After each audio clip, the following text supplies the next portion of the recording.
नजरीन गिरामी, क्या आप ये जानते हैं कि अब्दुल सत्तार ईधी, जिन्होंने पाकिस्तान ही नहीं बल्कि दुनिया में ये रिकॉर्ड कायम किया कि सबसे बड़ा एम्बुलेंस का ऐसा नेटवर्क है जो कि बगैर किसी हुकूमती इमदाद के सिर्फ पाकिस्तान के लोगों की तरफ से दिए जाने वाले चंदे की बुनियाद पर हर मजहब, कौम, रंग, नस्ल, हर तरह के इंसान के लिए मुफ्त चलाया जाता है। लेकिन क्या आप ये जानते हैं कि अब्दुल सत्तार ईदी में ईसार का ये जज्बा कैसे पैदा हुआ, और वो शख्स कि जिसने हजारों लाशें उठाई, उन्हें तदफीन के लिए गुस्ल दिया, उनकी तदफीन का सामान मुकम्मल किया, कफन दिया और फिर उन्हें मनो मट्टी तले दफन किया। कोई एक ऐसी लाश जो उस फरिश्ता सिफ्त इंसान को रोने पर मजबूर कर गई हो, तो वो लाश किसकी थी, वो कौन शख्स था?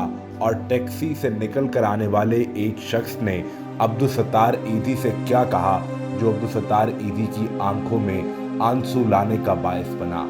आज की वीडियो में आपको तफसील से आगाह किया जाएगा, लिहाजा इस वीडियो को आखिर तक जरूर देखिएगा। आगे बढ़ने से कबल तमाम नए आने वाले दोस्तों से ये गुजारिश है कि अगर आपने अभी तक हमारे इस चैनल को सब्सक्राइब नहीं किया तो अभी सब्सक्राइब करके बेल आइकन को प्रेस कीजिए, ताकि हमारी आने वाली तमाम नई वीडियोस आपको बर वक्त मिलती रहें। इस वीडियो को लाइक करके शेयर करना भी मत भूलिएगा। नज़रीन गिरामी, एक इंटरव्यू के दौरान अब्दुल सत्तार ईदी से यह सवाल पूछा गया कि आपने तो सैकड़ों नहीं बल्कि हजारों लाशों को खुद तदफीन के अमल से गुजारा है, उन्हें गुस्ल दिया, कफन दिया और फिर उनकी तदफीन की।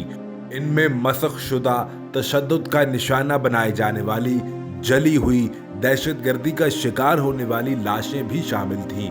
कोई ऐसी लाश जो आज भी आपको याद हो और जिसने रोने पर मजबूर कर दिया हो, तो वो कौन सी थी? अब्दुल सत्तार ईदी कहने लगे कि इसमें कोई शक नहीं कि मैंने मसख शुदा और तशद्दुद लाशों को अपने इन हाथों से दफन किया है, लेकिन उनमें से कोई लाश मुझे याद नहीं और ना ही किसी ने मुझे रोने पर मजबूर किया। बल्कि मुझे जिस लाश ने रोने पर मजबूर किया था उसके मुतल्लिक मैं आपको बताता हूँ कि मेरे लड़के एक रोज एक लाश लेकर आए। मैंने देखा ये एक बुजुर्ग की लाश थी जिनके बालों में सफेद चांदी उतर आई थी, बालों में तेल लगा था, बड़े सलीके से किसी ने कंघा करके बाल बनाए थे, उजला सफेद रंग का सूट पहन रखा था जिसमें इनकी शख्सियत बड़ी रोबदार और वफादार मालूम होती थी। ये लगता था कि ये शख्स किसी अच्छे खानदान से ताल्लुक रखने वाला था। मैंने अपने लड़कों से पूछा कि ये लाश कहाँ से लाए हो? कहने लगे कि ये कराची के एक पोश इलाके में एक बंगले के बाहर पड़ी लाश थी। मैंने फौरी तौर पर एम्बुलेंस का रुख मोड़ा और उनके साथ उस बंगले की तरफ पहुंचा तो देखा कि वहां घर के बाहर एक टैक्सी खड़ी है जिसमें कुछ लोग बैठे हैं, एक खातून है, एक नौजवान है और शायद वो मेरा ही इंतजार कर रहे थे। मैं जैसे ही उस जगह पर पहुंचा तो नौजवान टैक्सी से निकला और मेरी तरफ आया। मुझे देखकर उसने एक लिफाफा मेरे हाथ में थमाया और कहने लगा कि ये तदफीन के पैसे दे रहा हूँ। फिर खुद ही बड़बड़ाने लगा कि ये मेरे वालिद हैं, बड़े एहतराम से और तहम्मुल से इनकी तदफीन कीजिएगा, अच्छे तरीके से इन्हें कब्र में उतारिएगा, कोई कसर न रह जाए। इतने में टैक्सी से आवाज आई कि अगर तुम बाप के लिए यूं ही तकरीर करते रहोगे तो फ्लाइट का वक्त गुजर जाएगा, फौरी वापस आओ। उस नौजवान ने एक लफ्ज और न बोला, टैक्सी में बैठा और वो टैक्सी फराटे भरती हुई मेरी आंखों से ओझल हो गई।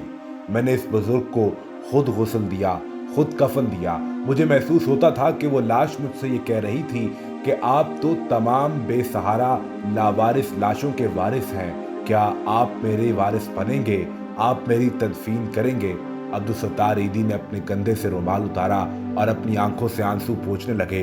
कहने लगे कि उस बुजुर्ग की शक्ल आज भी मुझे याद है और इस लाश ने मुझे रोने पर मजबूर कर दिया। ये शख्स कितना हसास होगा, जिंदगी में इसने कैसी शान शौकत देखी होगी।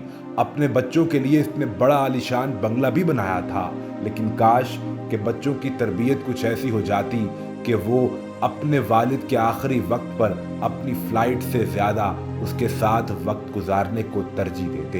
ये कहते हुए अब्दुल सत्तार ईदी रोने लगे।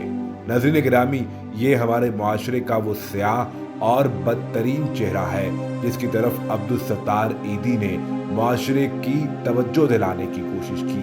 لیکن ہم لوگ شاید یہ بھول چکے ہیں کہ یہ والدین جو ہماری پرورش کے لیے، ہماری تعلیم کے لیے، ہمارے اچھے زندگی گزارنے کے لیے اپنے خواب، اپنی خواہشیں، اپنی حال کو، اپنی موجودہ زندگی کو ہمارے مستقبل پر وار دیتے ہیں، یہ آخر میں ہم سے صرف ایک چیز چاہتے ہیں اور وہ توجہ اور وقت ہے۔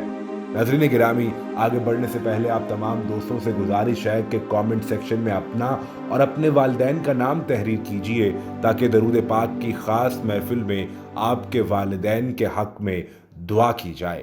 ناظرین گرامی، اب آپ کو یہ بتائیں کہ عبدالستار ایدھی کو جب نوبل انعام کے لیے نامزد کیا گیا تو انہوں نے کہا کہ نوبل انعام کی میرے لیے کوئی حیثیت نہیں، میں صرف انسانیت کی پرواہ کرتا ہوں اور یہی میرے لیے سب سے بڑا انعام ہے۔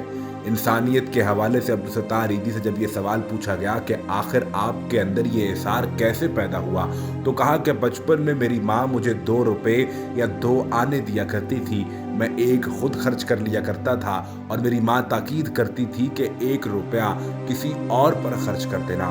بس وہیں سے یہ سلسلہ شروع ہوا اور عبدالستار ایدھی نے بغیر کسی حکومتی معاونت اور مالی امداد کے دنیا بھر کے اندر سب سے بڑا ایمبولنس نیٹ ورک کھڑا کر دیا۔ عبدالستار ایدھی کو کئی مرتبہ غیر ملکی ایجنسیز، فنڈنگ کمپنیز، بینکس اور حکومتوں نے پیسے دینے کی کوشش کی، لیکن اس فرشتہ صفت انسان نے وہ پیسے لینے سے انکار کر دیا اور کہا کہ میری ایمبولنس سروس پاکستانیوں کے لیے ہے، یہ پاکستانیوں کے چندے سے ہی چلے گی، مجھے کسی کے پیسوں کی کوئی ضرورت نہیں۔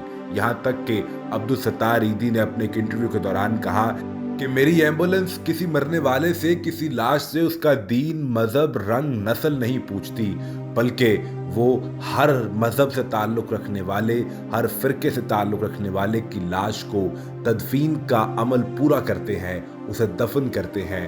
میری ایمبولنس تو شاید مسلمانوں سے بھی زیادہ مسلم ہے۔ اور پھر ناظرین گرامی، اللہ رب العالمین نے اس شخص کی اولاد کو، اس کی بیوی کو بھی وہ جذبہ عطا کیا کہ آج عبدالستار ایدھی کے بعد بھی یہ ادارہ یوں ہی قائم ہے اور اسی طریقے سے یہ لاوارث لاشوں، بچوں اور لوگوں کی ہمدردی کے لیے اپنا دن رات وقف کیے ہوئے ہے۔ اللہ رب العالمین سے یہ دعا ہے کہ وہ ہم سب کو عبدالستار ایدھی کی طرح کا مسلمان بننے کی توفیق عطا فرمائے، جو اپنے مسلمان بھائی کے لیے بھی درد رکھے اور انسانیت کے لیے درد رکھے۔ امید کرتے ہیں کہ آج کی یہ ویڈیو آپ کو پسند آئی ہوگی۔ کامنٹ سیکشن میں اپنی قیمتی رائے کا اظہار ضرور کیجیے گا۔ اس ویڈیو کو لائک کر کے شیئر کرنا مت بھولیے گا اور جانے سے پہلے چینل کو سبسکرائب کر کے بیل آئیکن کو پریس کیجیے تاکہ ہماری آنے والی تمام نئی ویڈیوز آپ کو بر وقت ملتی رہیں۔